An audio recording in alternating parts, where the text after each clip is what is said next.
Welcome, wrestling fans, to the PW Fan. The PW Fan is a pro wrestling podcast created by fans for fans. And we are here for episode 29, and we have a lot to discuss this week. I am your host, the old school wrestling fan, collector, barber, just recorded some songs, and more, Tim Gilbert. And I'm your host, the architect of Pro Wrestling Podcast, Andy. And I'm also your host, No Selling Wrestling Indie Fan, Jeremy. And those two guys that just introduced themselves, I just want everybody to know, are the freaking two of the best guys, and I love them very much. All right. Anyway, today we're going to be talking about Kevin Owens tricking the fans, Brock Lesnar to provoke Roman Reigns, our AEW Dynamite review, and here's the big one, guys. Triple H retiring. Very kind of bummer news. Everybody's had a big reaction to it. It kind of came out of nowhere, but honestly, with what happened to him, I'm not surprised, and he's got to do what's good for him because that's heavy. Yeah. Well, let's just start with that. I mean, we'll get, you know what? Let's skip the social media stuff. We'll do that at the end. Let's just get into the show today. I'm feeling like let's switch it up. It'll be good. All right. So, Triple H had an interview with Stephen A. Smith, and during it was like 15 minutes long. You can find it on YouTube. I watched it today, actually. He announced that he is, his in-ring competition is finished. Try to fill in any holes, guys, but he got pneumonia at one point, and then he was talking about the levels that, like, there's a certain kind of levels that I think is like outflow of something in your heart, but it like just kept dropping, and his doctor like told him to go to the hospital like now, and he's had I don't know. I think they did like surgeries, and when I think he said does he have a pacemaker? He has in him a now? mini defibrillator in his heart. The defibrillator, which I only know because I watched like in the last summer. There's a soccer tournament in Europe called the Euros, and this one guy had a cardiac arrest like on the field, like he just dropped, like almost dead, basically. Terrifying. And that's what happened to him is he got a mini defibrillator in his heart now. So I was like, Triple H was like pretty close to that point, which is kind of scary. Yeah, they kept that really. Yeah, and he was saying that. Like, well, I was just saying that they kept that really close to the vest. Like, no one really knew. We knew it was pretty serious. I mean, dude, when you have like a heart attack, that's like, I mean, it's not good, But that the severity, because he's been gone a long time, and the report originally was that like he almost died, but so him having this in his heart really shows what type of serious thing happened to him, which I'm like, wow. Triple H is I don't think I've ever like said this, because I always talk about how like Ric Flair and Shawn Michaels are my favorite wrestlers, but like Triple H is my, like, if there's like Shawn Michaels is 1A, Triple H is my 1B. Like, Andy knows when we were kids. Should have seen Tim during the Evolution days. So here's the thing. All right. So for me, I love the Shawn Michaels Triple H feud in like 2002. To me, it's underrated as hell. If you have not gone back and just, there's like a Reddit forum kind of thing. There's so many matches. So yeah, there's like a Reddit forum kind of thing where you can look up the whole saga, basically, of the first match in that rivalry, even through the tag matches, the backstage segments. You can find all that, and then you can go back on Peacock and watch it like that. It is amazing. There's a whole rivalries, I think, Andy, you just said, about that time period. And for me, when I was a kid, that was my favorite thing. And so, yeah. It all started with that SummerSlam match, right?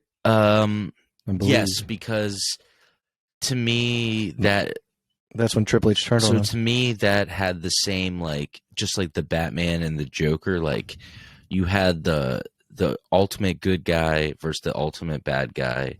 And that unsanctioned match of SummerSlam, just, It is to me. I would put it in my top 3 favorite matches ever. It's one of the ones that made me love pro wrestling. And the fact that that was Shawn Michaels' return match after 4 years, like, it's like he wowed me so much. It was just supposed to be a one-off, man. He wasn't supposed to have a whole second career. It was just supposed to be I was 11 or 12 years old, and his performance, first time back in 4 years, I just remember being like, oh my God, like, I love pro wrestling more. Like, I already liked it, you know, like I watched back in the Monday Night Wars and stuff, and I loved it. But like, it made me feel something that made me like emotionally attached to a character where, like, at the end of that match, Triple H hits him with the sledgehammer on the back, and he comes back because, you know, he's been back from his back surgery. And I just remember being like 12, and, you know, even then I knew that it was a work, right?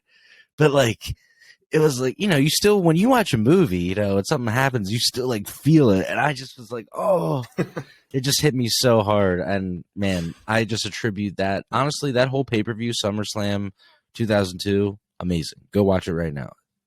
Oh, it's fantastic. Literally every match is amazing. There's like one. It's very good. Brock versus Rock closes out the show. Kurt Angle Angle versus Rey Michaels wore Mysterio. jeans, or is that like the Hell in a Cell one? No, he wore the jeans and the cowboy boots. Where he wore what? Yeah. I remember vividly that picture of him in the jeans, and it's like the sledgehammer to his head and back. It's yes. Like, yeah. I still remember it just like I was watching it yesterday.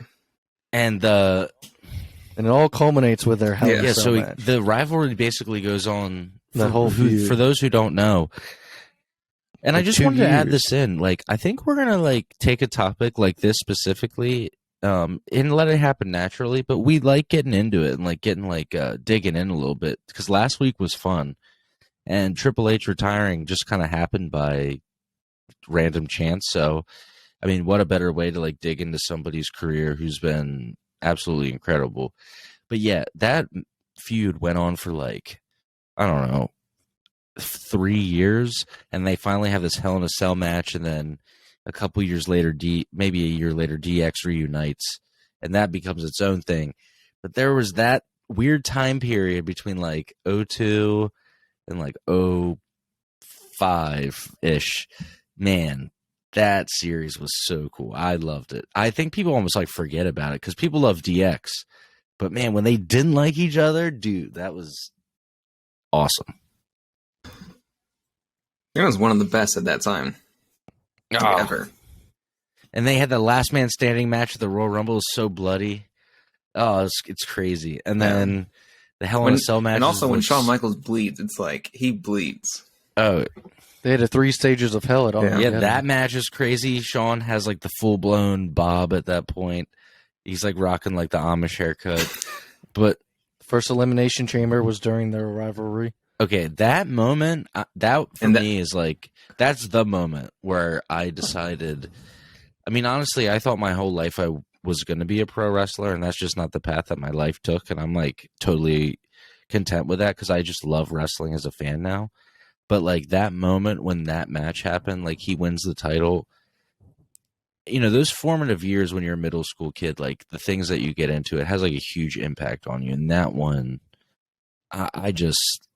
Even to this day, I rewatch it, and it's my favorite picture. There's a picture of him holding the title, and he's bloody.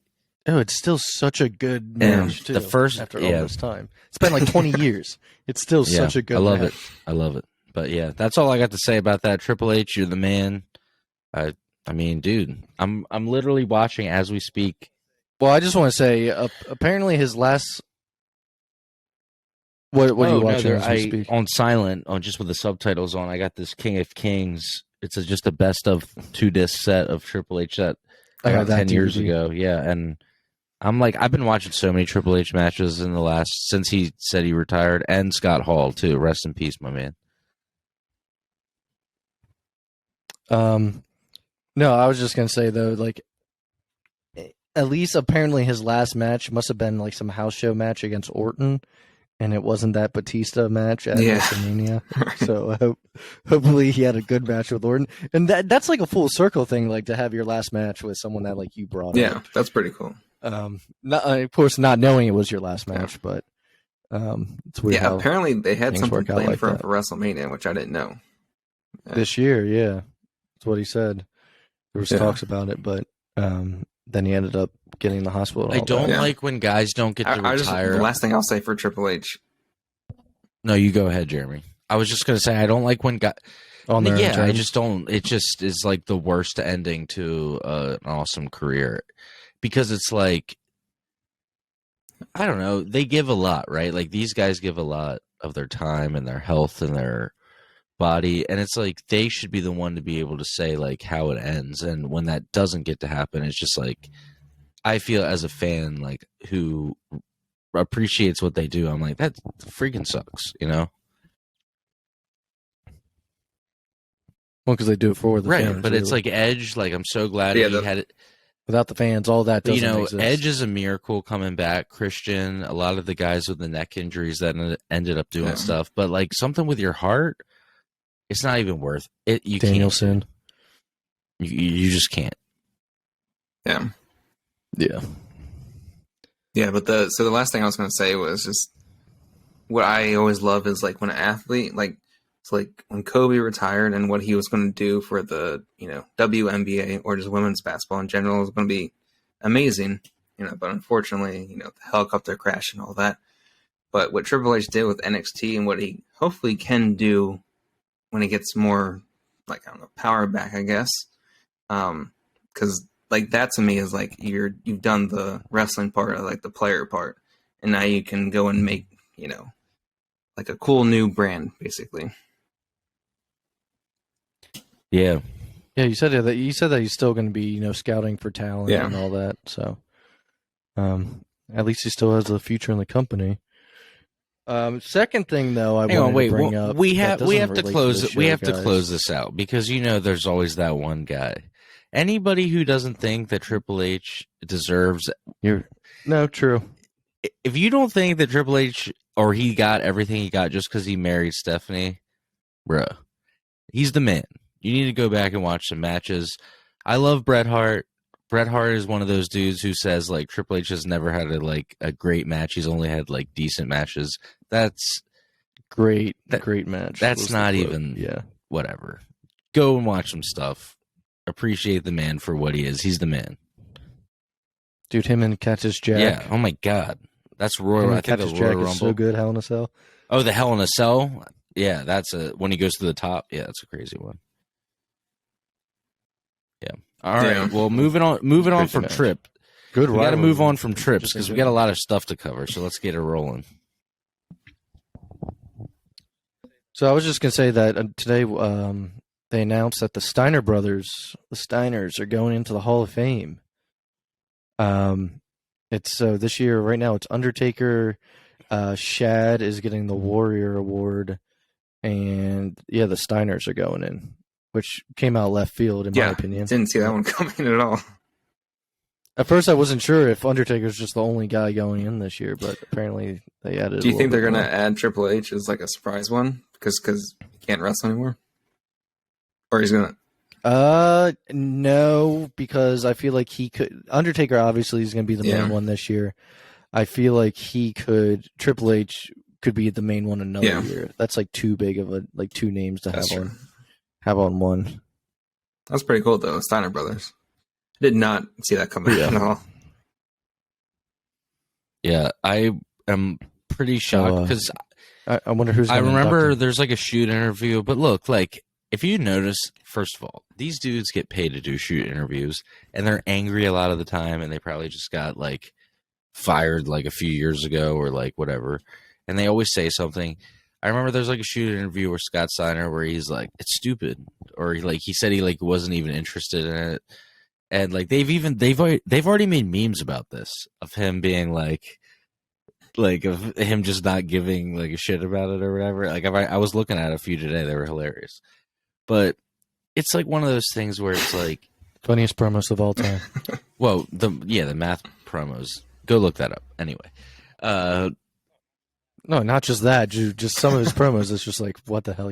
He's just hilariously blunt. So great. And like, but yeah, if anybody doesn't know about the math equation promo, that's obviously something. If you're a younger fan and you don't know what I'm talking about, look up Scott Steiner math promo, on YouTube, and boom, you're welcome. This should pop right up. Yeah, but like I'm an old, the old school guy. Blah blah blah. I like the Steiner brothers a lot. If you go back and watch some of the WCW stuff from the early the early 90s, it's awesome. I love it. It's hard hitting, super physical. I actually today just watched. I just watched Scott Steiner turn on Rick today because I never knew that happened. I was wondering. I was going through my head. I was like, when did he become Big Papa Pump? Yeah. And so I went down the rabbit hole. Yeah. And it was like, no, he turned on Rick, and then he came out like the next time with like blonde hair, and then it just went from there. I'll still never forget like freaks. his muscles, like as he got older, like how they, I guess not deformed, but because of how much steroids he took, like it looks so weird. This is him and Triple H had a so. This is not something that's ever been brought up on the show, but Andy and I's father is very much into weightlifting, bodybuilding, everything, especially when he was younger in his 30s and 40s. And he would look at Big Papa Pump all the time and be like, that is not like he thought it was hilarious, like he loved it, but like anytime he flexed, he would be like, dude, that's not real. That's not possible. That weird tip peak thing that was on there. No. Yeah. It's like, you think that's natural? No. Yeah, it didn't look healthy. Well, it looked like it was like a tear. But congratulations to them. It was like a tear that grew back like weird or something. I don't know. And it just like healed over this way. I was like, that is not okay. Yeah. I don't know. Well, congrats to them. I wonder who's going to induct them. Maybe Braun Breaker, Rick's son. That'd be cool. Knows? If I ever meet Scott Steiner at a convention and he hears us, he's going to literally kill me. It's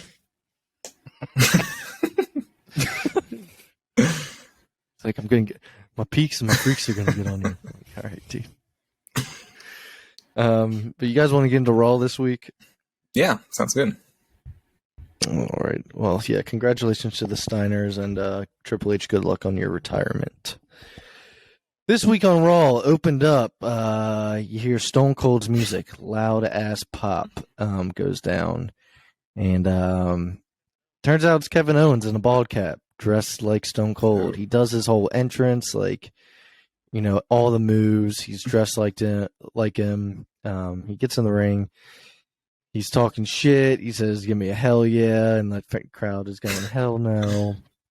And then he's giving a bunch of whats every time the crowd is, talking back with him. He's basically just pretending to be Stone Cold and mocks him the entire time. And then Stone Cold's music plays again. Owen acts like, he's scared that he's going to come out. The fans pop again. But Owens fooled him twice. Ultimate, heel move. Like, these guys are so excited to see Stone Cold. Yeah. And it's like, nah, 2 times I got you. That was great the second time. Yeah, so rumor is this could be the main event of night 1 instead of Charlotte and Ronda. Yeah. Well, do you think it's going to be more than just like they said, it's going to be like a brawl, kind of like fight scene almost, but it's going to be the closest to a match that isn't a match, I feel like. That's what I was thinking. But before you go any further, like Kevin Owens, when he came out, I still thought it was Stone Cold for like a good 1 or 2 seconds because he looks like him with a bald cap on.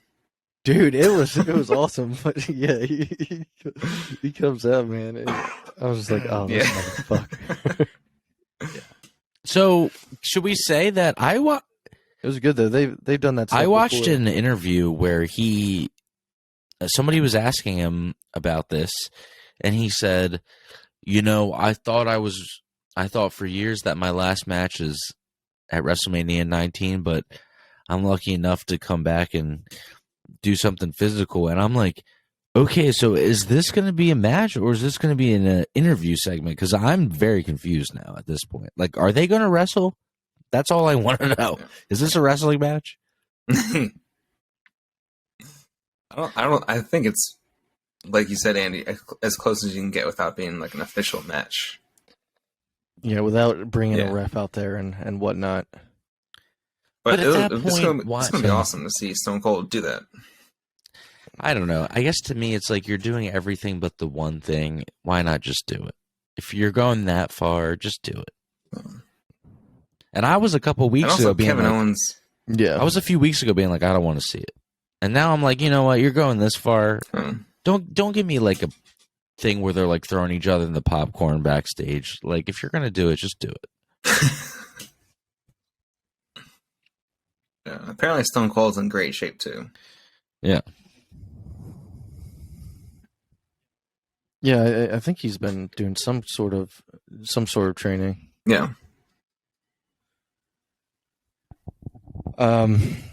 Yeah, I'm just curious if this is actually going to be the main event or not for the first night. But yeah, it's things get moved around all the time. It feels weird that it's the main event. I know it's Stone Cold, but it's like if it's not a match, it's weird to main event. Yeah.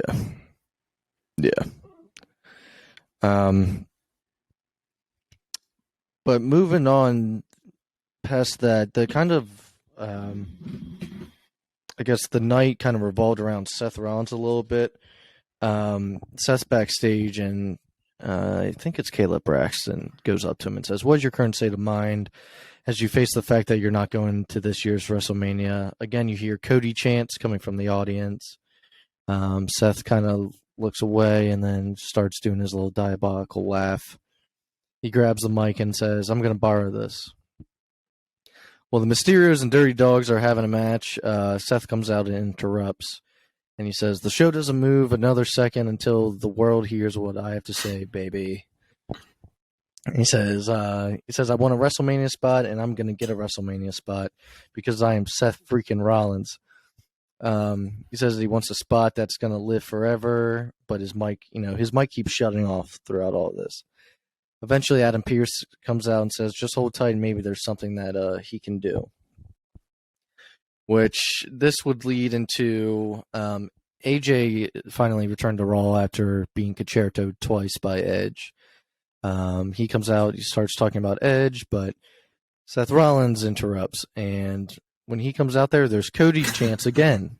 And now you're on live TV in front of the crowd. There's Cody chants. And Seth Rollins brilliantly says, Now, Chicago, rumors are a lot of fun, but rumors don't make moments. And I'm living for my WrestleMania moment." Cody's coming. Come on. So I don't know if that was on the fly. And then all of a sudden, well, apparently they're playing seeds for it tonight. Well, get ready. All right, here's what happens. Okay, the crowd goes silent, and all of a sudden, all the lights go black, and then Stardust comes out, and he's like, "All right, let's do this." There's more. No, I thought you were gonna be like. Then all you hear is. There's more than one wrestling. Well, actually, I just have you hear this. You hear as we're recording right now. You hear this. It goes. Wrestling has one more roads that paints his face, and then all of a sudden he's like, dan, and then Stardust comes out to the Cody Rhodes music. Dude, I don't know what the Smoke and Mirrors music is. I don't think it's Smoke and Mirrors. It's like some Jerb Rock song. It's like, whoa! But I just have Raw. Jesus Christ! But they just made it official now that it's gonna be. They just made it official. Seth Rollins versus mystery opponent of Vince McMahon's choosing. Oh, I wonder. So, it's gonna be the Undertaker. If it's not choosing. Oh, Vince's choosing. If it's not Cody, everyone's gonna hate it. You guys ever see that Did you guys ever see that a couple years ago where Teddy Long came back for like a vintage night or whatever? Yeah, and he was like, "And your opponent is the Undertaker," and then they're like, "No, it's not the Undertaker." And they're like, "Hey, Teddy, it's not the Undertaker." Yeah. They try to make it like a tag team match too. It was a Legends I would be night, I would be so bummed if I was in that crowd and that guy said the Undertaker. Matches. I'd be like, damn. Gosh. Well, the segment that I'm talking about isn't over, guys. Seth after saying that he's living for it, but after got to get back to where I was. After saying now Chicago rumors are a lot of fun, yada yada yada, he tells AJ to go home and let him do what he should have done at Hell in a Cell, and that's end Edge's career on the grandest stage of them all, because that is a moment befitting Seth freaking Rollins. Well, then Adam Pearce and Sonya Deville come out, and they give Seth a chance. They say if Seth can beat AJ in the main event, then he will replace AJ against Edge. Basically, it's a redo of what they had done last week, which was if Seth can beat Kevin, then Seth gets Steve Austin on the show. Well, the main event is AJ versus Seth. Edge comes out and attacks AJ with a chair, which makes Seth lose via DQ. So that is not happening. Has to be Cody. I think Seth got on the mic and said Raw's not going to happen next week until he gets some sort of answer. And so there was a apparent text message from Vince McMahon going around this week telling Seth to report to his office. There's only smoke and mirrors. That's where Raw is. I think that's how he referred to Cody for now. I can't see Cody. Smoke and mirrors. Yeah. Yeah, I can't see him without any other theme song than the one he used in AEW. Like if he comes out with something else, I'm like, I don't like it. What if he comes out with he comes out with the paper bag on his head and like the goggles? Like, you need to cover your tattoo. Yeah. The paper bag. I think Korn had Probably something. Vince makes him like wear a turtleneck to wrestle. What did he say? I think or just puts makeup on his tattoo. Didn't Cornette say something like he's like Vince is like gonna be like, get that fucking thing removed.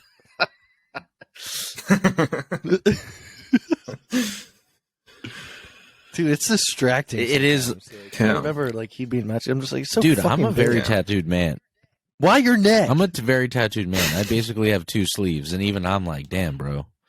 Like, you got one little tattoo on your chest that says dream, and then you just went hard and got the neck. you went hard in the paint. You were like, all right, I'm skipping all the other steps. Yeah. 0 to 100, man. God. Yeah. All right, well, I hope Cody Rhodes comes. I'm sure he's gonna. I don't know what night that match is taking place. I think it might be night 2. But let's get into Dynamite. The opening contest of Dynamite was very good this week. We had CM Punk versus Dax Hardwood. Awesome match. Just some classic wrestling. Winner was CM Punk, but yeah, give me your guys' thoughts on shit. it. Right this is one of my favorite matches ever. Yeah, that was good. Is CM Punk better than he was? Do you guys think? Now, I think he is. I've been seeing that debate a lot. Like, he might be better than he was before. Or is it just some of the storylines and he's also allowed to have professional wrestling matches now, where before he would get them on the main events. He'd get that with Taker, he'd get that with Cena. If he had a match against like Rey Mysterio, he would get to do like a real match. But then, a lot of the times on Raw and stuff, it's just bullshit. Like, now he's getting to he's like, let's have a match. Like, let's go out there and like do some shit. And it's dope. I love it. This match was that, man. This was awesome. This was a 6-star match to me. Like, this is one of my favorite matches on Dynamite. I loved it. You know what? Shit, I might rewatch it after this just because I got to record it. I watched it 3 times. Both guys are both guys like classic wrestlers, like in the way they do it, especially anyone from LTR. I mean, I just thought it was really good opening. What was cool afterwards? Dax tweeted, basically saying he hopes he made Brett proud from that match.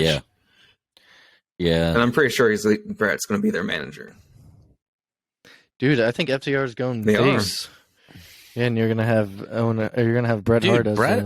I was about to say that's the thing. Like, I know earlier I was like, don't listen to Bret Hart, but like, because Bret Hart's quote unquote always right, but I just the one thing I just always disagree with him on is I think Triple H has had great matches, but other than that, I love Bret Hart. Bret Hart is awesome.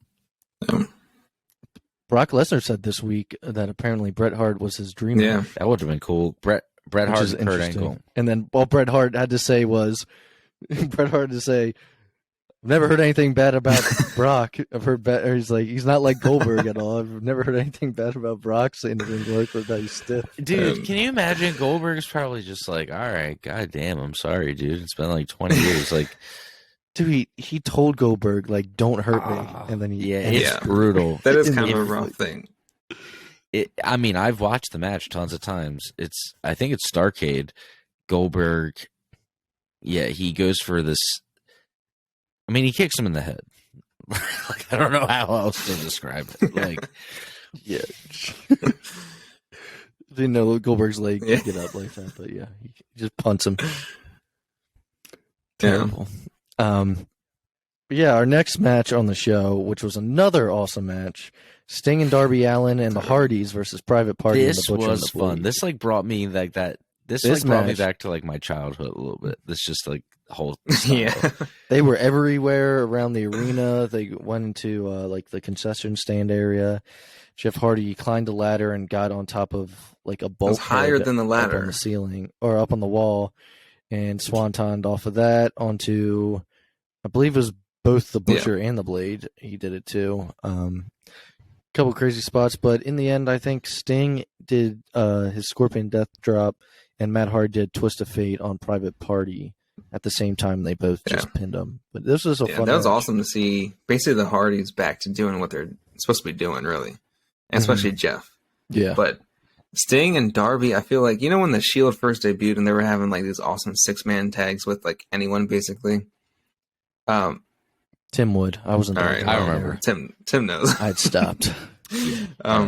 Sting and Darby kind of feel like they can do that with anyone else, like in a tag match, because they've been having great tag matches with basically anyone being paired with them. Well, they're a great team, and it's interesting because it's the perfect. Usually in a great tag team, not always. That's not true. That's not fair. I take that back. Whatever. Just X that out. But I was going to say that in a lot of great tag teams, there's a guy who's like the quote unquote the muscle. He's like the slower guy, I guess. And then you got the dude who does all the crazy shit. And I think that they have a great Shawn Michaels and Diesel. Right. Or what's another example? Arn, Neidhart and Brett. That's one of the best. That's one of the best ones there. And I remember Kane and Rob Van Dam. I really like them. That's an underrated tag team. That was cool. Time period. Team Hell No. Yes. But they had a lot of good chemistry, and I really think that,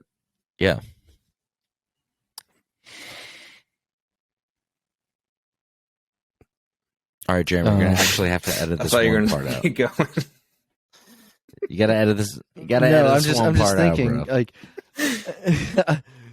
no, we don't gotta. I was just. You definitely have to now. Thought. I'm thinking about how eventually. Right. I'm just thinking about how eventually Sting and Darby Allin. Let me pick up because I lost my train of thought. Let me pick it up. Yeah, you're fine. Just keep going. All right, so ready? 3, 2, 1. So I think they make a great combination, and they balance each other out because Sting is in his 60s now, so he does have physical limitations, but Darby makes up for a lot of it with. Doesn't act like it. I mean, dude. Okay, to give the guy credit, he literally jumped off a balcony. It is kind of ironic that like a couple years ago he got power bombed and then was like may never wrestle again. And he's like, I'm just gonna jump off a balcony, no problem, all good. But there was that one spot at the end of the match when he was trying to Scorpion drop that guy, but he was struggling to get up. I forget who it was, like one of the who was it? Private Party guys. One Private Party. Yeah, and he was like trying to get up. I was like, oh, Sting, come on. Oh no. We're like, no. But the winners of the match were Sting and Darby Allin and the Hardys. I'm excited to see those two teams go at it against each other. I think that'll be fun. Don't know who I'll root for. Probably the Hardys. I'm a mark for them. Always have been. I'm going to jump forward, though, to the MJF segment that happened later on in the night. Not too far ahead, but there's security around the ring. MJF's talking about Wardlow not being able to get the job done. He talks about CM Punk for a little bit, that he had him beat, but Punk had to cheat to win. And this is a quote from him. He says, "Don't know where, don't know when, but there will be another match. And when there is, I'm going to give you the most embarrassing loss of your entire career. Even then, it won't be over until I attend your funeral and piss on your grave." God. This is when Toshibai is like, "Oh, come on." Toshibai is literally like, "Oh, come on, stop it." He just said, "Stop." So MJF gets back to talking about no. MJF says more fucked up shit. He gets back to talking about Wardlow. He starts calling him Piggy. He says, Dude, "I'm gonna this call you promo Piggy." was wild, dude. I was like uncomfortable at some points. Andy, he says that Wardlow signed a deal with the devil. Andy, and then the crowd starts. No, I just wanted to say, like, shout out to Eddie Dukes if he ever listens. He's a legend. He texted me, and he was like, "Dude, this MJF guy, is he the best heel in wrestling?" And I was like, "Yes," because I bet you he watched that promo. Yeah, just happened to be flipping through. But yeah, MJF says Wardlow signed a deal with the devil, and then the crowd starts chanting Jesus. And then he says, "I'm going to strap Wardlow to a cross just like Jesus." Oh my God, I didn't even hear that part. Great. Didn't hear that? Yeah. I've been like super busy this week, so I haven't been on Twitter. Right? That's crazy. Twizzer. You haven't been on Twitter? No, so my bad. It's actually a new social media company I'm starting. I have a GoFundMe. I have a GoFundMe. It's called Twizzer.com. That doesn't make any sense. But just the fact that the crowd was chanting Jesus and he comes back with that, that shit wasn't thought about. That was on the spot. And you know what's funny? He's like, "And I'm gonna." I forget who said it. I think it was Tony Schiavone, but he was like, it was funny because like MJF is Jewish, so even including that part. Yeah. My God. So MJF goes on to saying that he owns Wardlow, basically saying that like Wardlow didn't sign a contract with AEW, signed a contract with MJF.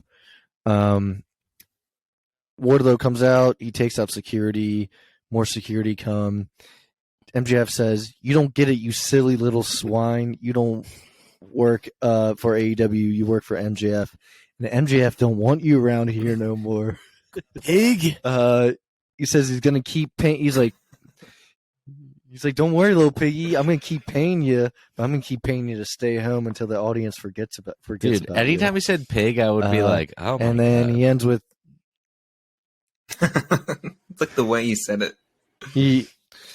He finishes the segment though after Wardlow gets taken away by saying that the Pinnacle isn't finished. But I think it was the next day they officially took Wardlow off of the roster. Yeah, that's pretty cool. They actually continued the storyline. Or is he actually going away? And this was a way of, a way to get. He's not going away. What if he is going to WWE? He's not going away. This is a big push right now. I know. Yeah. Andy's getting worked I know pig. People are interested. You're getting worked, pig. You're getting worked, pig. I'm a little silly Mark Swine.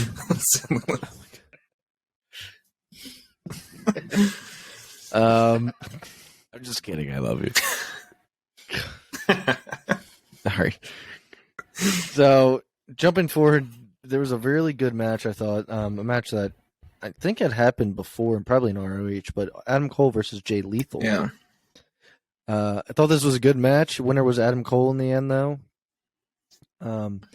Cole gets on the mic. Hangman comes out and attacks Red Dragon and Cole. Sorry, guys, that was my alarm that I forgot. I started setting. So Heyman comes out and it's a new alarm because I'm not used to it. Heyman comes out and attacks Red Dragon and Adam Cole for what happened last week with them. But Paige gets attacked back. Jurassic Express and Christian run out. Who don't really do anything. Cole steals the AEW World Heavyweight Championship and runs to the back. So now he's in possession of that, holding hostage. That was a good match. Mm-hmm. I agree. Oh, Cole and Jay Lethal? Yeah. I mean, I figured it would be. Especially the ending. I forget what exactly happened, but the ending, like, couple spots was yeah, really that good. well, like the ending The flow of it all. part when it was distracting the ref, like Red Dragon was distracting the ref, and I forget what it's called, but Jay Lethal was doing that flip off the rope, and Adam Cole just low blows him, and Adam Cole was super.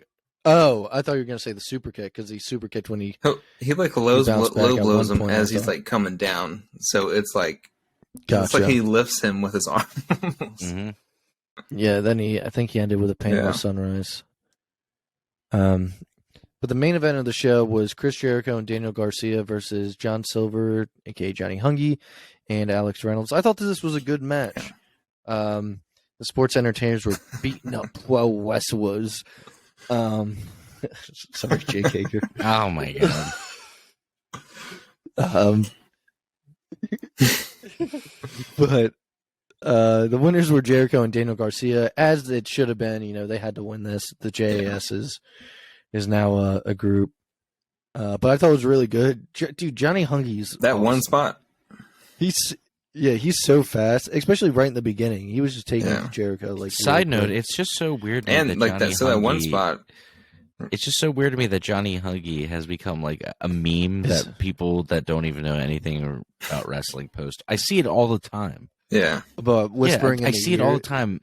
Is it him whispering? Yeah, and it's just some like it'll be like some like random like dude that I'm like I know for a fact he has no idea what AEW is. Yeah. Well, the original one was this guy talking to a girl in a bar. It's the guy with and then there's one of the dude has like a hockey game where he has the sunglasses on. That one's hilarious. My favorite one though, because it's wrestling related, is the guy talking to the girl at the bar. He's talking about an old Royal Rumble, and he's like, "Okay, so he's like, first Mick Foley came out, and he gets eliminated, but then Dude Love ends up coming out, he gets eliminated, and then Mankind, and then he talks about Cactus Jack. He's like, but then he re-enters, and the girl's just like, He re-enters. But what did you guys? Do you guys think this should have been the main event or no? I thought maybe the Hardys match could have ended the show. Better. I think. What they try to do is front load it almost, because then they have like I thought the first 75 minutes of the show was like one of the best AEWs of this year, or Dynamite's just thing. Mm-hmm. But then once you get to like the Tay and Sammy stuff, and then it kind of went downhill a little bit. But I still like this match. I'll say this about like front loading a show, and I don't know if anybody, if any of our listeners do this too. But, I got an hour drive to work. I got to be there by 9 a.m. So a lot of the time I'm out the door pretty early. Like, there's days where I get home where I can't stay up. I can't finish the whole show. But it's nice to be able to see a bunch of exciting stuff like right at the beginning before I get too tired. And then I record it. And then I'll, or DVR or whatever people do. And then I'll go back the next day and finish the main event. But sometimes, I'm exhausted. So, like, there's definitely days where I just can't finish the whole show. So I love that we get tons of stuff at the beginning, Yeah. I think they also do that just so it's not, like, running out of time for certain things. Oh, for sure. They have the Punk matches in the beginning, so they let him have time. 100%. I'm sure there's other people that, it's like when you order a UFC fight, you want to see the main event, but sometimes it's like, oh my God, dude. Like, I can't stay up anymore. It's just going on forever. Yeah, it's a long show. That, that wraps up Dynamite. Guess we'll just have to see where the JAS goes from here. This was their first official match as a team. Or it was only half of the team, if that. But let's get into Smackdown. There's not much to talk about, but I did want to talk about the show revolved around Brock Lesnar and Roman Reigns. So last week, Brock Lesnar tried to kill Roman Reigns pretty much in the bloodline with a forklift and tipping the car and whatnot. Didn't kill him. He just wanted to make him disappear for a while. Just made him disappear. So the show opens up with Brock backstage. He's talking about, he paid a couple fines, paid for a couple cars. He said, I even got Roman a nice new SUV. My favorite color, blood red. And so the whole part of the show is basically Brock Lesnar can't touch Roman unless provoked. But Roman is not at the arena, so Brock decides to wait in Roman's dressing room for the rest of the show. And he's in there, and as the show goes on, he's slowly just destroying the dressing room. Dude, he took one kick to the table and broke it. Right away. As soon as he sat down, he just kicks it, snaps it in half. As Pat McAfee would say, the alpha male of our species. And so as the show goes on, he's throwing lamps. He's just kicking back, eating grapes, champagne. Eventually, Roman does make it to the arena, and he comes out to the ring. There's security everywhere, and Brock comes out, and they never actually touch, but Brock just takes out a bunch of security guards and grabs a chair and basically goes ape shit. You said, Jeremy, he's on Raw this week. Yeah, he opens up Raw. Right. So we'll have to see where he goes from here. I honestly forgot that he actually is considered a Raw superstar because he's been on Smackdown so much recently. But yeah, that's the show. Pretty much just revolved around them. There was a little segment with Charlotte and Ronda. Last week, Charlotte put Ronda through a table. So they had a little promo back and forth. Ronda basically said, if you beat me at Mania, that's the biggest win of your career. If I win, you're just it's just another day at the office, pretty much. Oh. I can't wait for the match. So we're getting closer to Mania, so a lot of this is just going to be kind of go home stuff. Next week is the real go home Raw, or I guess tonight would be the go home Raw, and the upcoming Friday is the go home Smackdown. So I don't know how much we're going to get into next week. We'll probably just talk about Mania and the AEW because I doubt there's going to be anything. Got to get 8 hours of a show. Too important from the other show. Yeah, and it's a 2-night pay-per-view, so go through some of those matches. But that being said, let's finish off with Rampage, guys. Just two little things I wanted to talk about. One, there was a segment with QT Marshall. He wanted to give an award to his best student from in training, and he's like, no, you thought I'd be mad that the student surpassed the master, but no, I'm proud. And he asks Hook to come out, and Hook looks at the award, and I forget the guy's name that's also from the factory, but he throws him through the award, and Hook walks up the ramp.